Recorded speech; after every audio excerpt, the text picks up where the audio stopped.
Act 342 amendments vital following possible spike in COVID cases. Nations urged to take swift actions over rampant Omicron variant.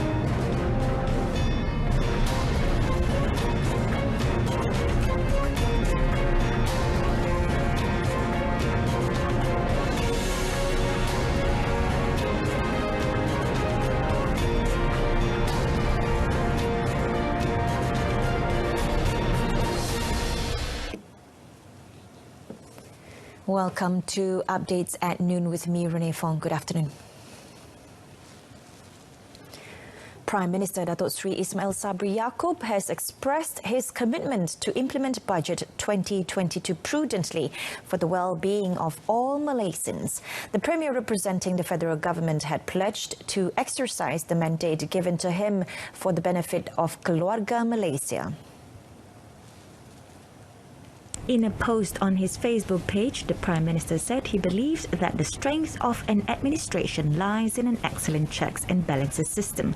Budget 2022, which allocates whopping 332.1 billion ringgit, the largest in the country's history, with the aim of reviving the economy post-COVID-19 era, was tabled for second reading in the Senate yesterday. The bill, which is the first budget under Datuk Seri Ismail Sabri's leadership, was passed at committee level in the Dewan Rakyat yesterday. The amendments to the Prevention and Control of Infectious Diseases Act 1988, Act 342, that provision to hire compound is part of COVID-19 deterrent method following the possibility of spike in cases for the next 2 months. Health Director General Tan Sri Dr. Nur Hisham Abdullah said the amendments will allow a more thorough preparation as it involved infectious disease control enforcement and vaccine administration aspect.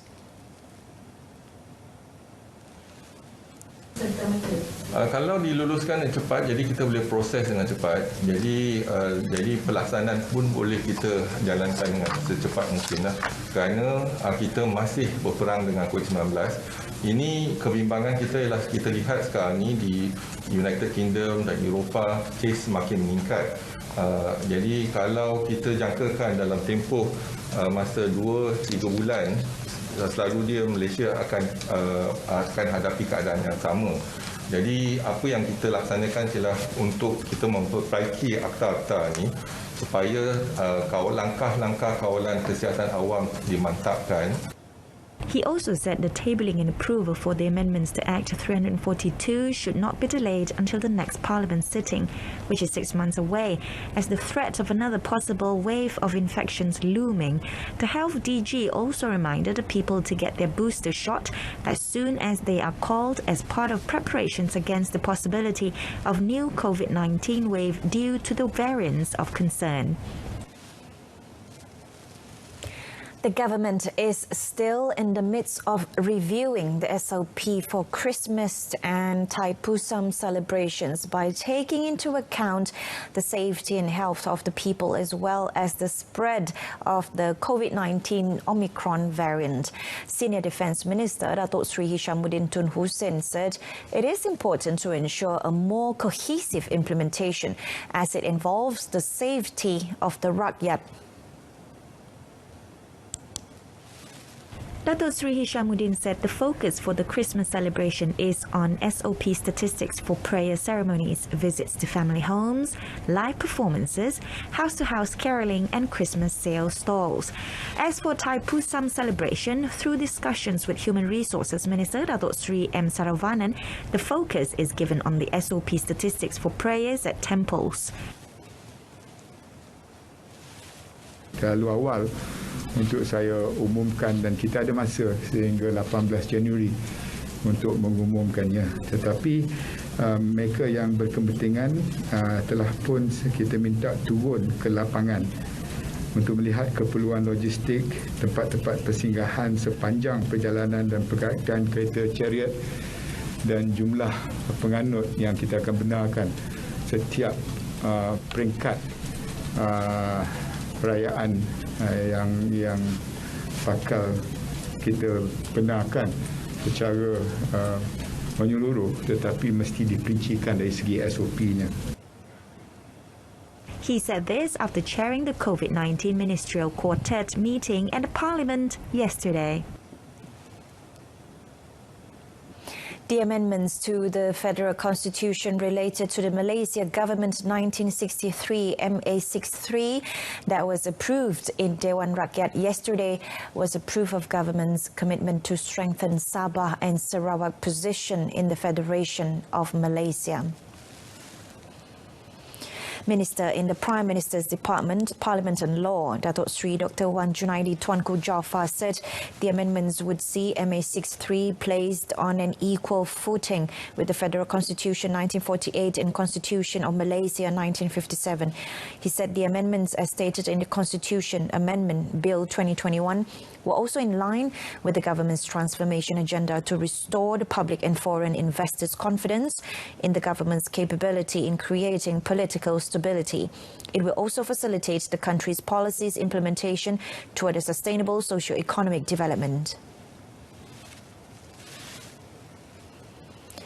Lembaga Tabung Haji (TH) introduced a new online service to facilitate employers to make monthly employee salary deductions to TH accounts called Tijari Biz. Deputy Minister in the Prime Minister's Department, Religious Affairs, Dato' Ahmad Marzuq Shari said the application will enable a more systematic and orderly deduction process. He added, aside from making it easier for employers, the initiative also speeds up the crediting process to employees' TH accounts.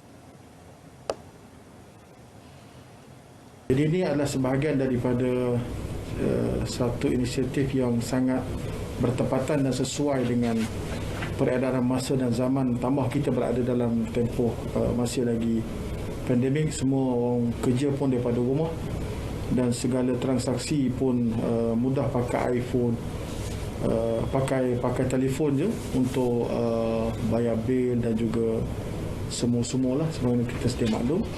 Jadi ini inisiatif yang terbaik untuk memastikan rakyat kita mendapat servis yang terbaik daripada tabung haji. Explaining further, he said prior to this, salary deductions were done manually when details of deduction payments were received from employers through emails, letters or over-the-counter transactions. According to TH Business Digitalization Managing Director Muhammad Amin Abdul Wahab, by 2022, TH is expecting an increase of 20% from the existing 4,300 employers to facilitate salary deductions using the platform.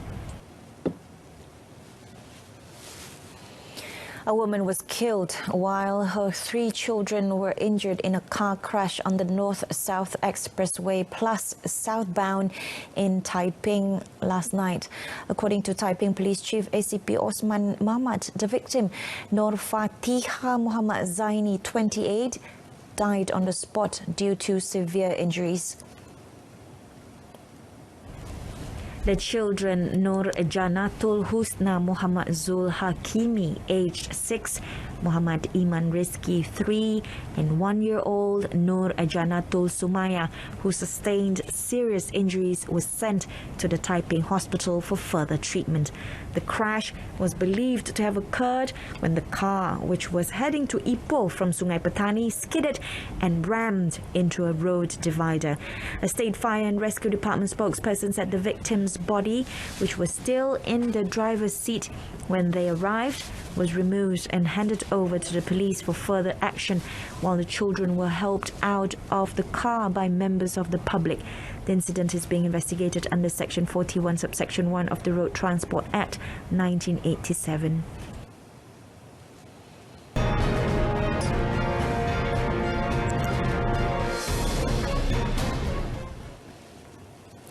National men's doubles pair Ong Yu Sin and Teo Yi were made to 12 before advancing to the 3rd round of the World Badminton Championships in Huelva, Spain yesterday.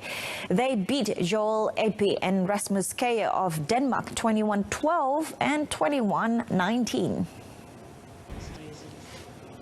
Manchester City crushed Leeds United 7-0 at the Etihad Stadium earlier this morning to make it 7 Premier League wins in a row and make 4 points clear at the top of the table. Phil Foden slotted home in the 8th minute after Leeds keeper Alan Meslier had come out to stop an effort from Rodri. It was City's 500th Premier League goal in 207 matches under Pep Guardiola, setting a new record that surpassed the previous fastest mark by Jurgen Klopp's Liverpool. 5 minutes later, the lead was doubled when Jack Grealish met an swinging cross from Riyad Mahrez with a firm header which flashed past Meslier. Kevin De Bruyne made it 3-0, showing pace and a clinical finish as he latched on to a fine through ball from the impressive Rodri. Shortly after the restart, Mahrez added the fourth, given far too much space on the corner of the box to pick his spot and place the ball with the aid of a heavy deflection in the bottom corner. De Bruyne made it 5 in the 62nd minute with a thunderous 20-yard drive into the roof of the net. John Stones slotted home the 6th after a fine double save from Meslier, and then substitute Nathan Ake headed in a Foden corner to make it 7-0. City have 41 points, followed by Liverpool and Chelsea, with both play on Thursday on 37 and 36 points, respectively. Premier League players will undergo daily coronavirus tests as part of emergency measures approved by clubs on Tuesday to deal with the worsening pandemic in England. Premier League players will have to wait in their cars for the outcome of daily rapid antigen test results at their clubs, which will also conduct PCR tests twice a week on them. All players and coaches will also have to resume wearing face masks around clubs. 2 Premier League matches have been called off in the last 3 days due to outbreaks at clubs. Infections within squads led to the postponements of Brighton-Tottenham on Sunday and Brentford-Manchester United on Tuesday. The Premier League has avoided a complete shutdown since the 100-day pause in the season from the start of the pandemic in March 2020. However, the league reported on Monday that COVID-19 cases rose by 350% to a record 42 infections in a week across the 20 clubs from 3,805 tests on players and staff. Pierre-Emerick Aubameyang has been stripped of the Arsenal captaincy following a breach of discipline. His manager, Mikel Arteta, outlined on Tuesday his desire for a culture change at the club.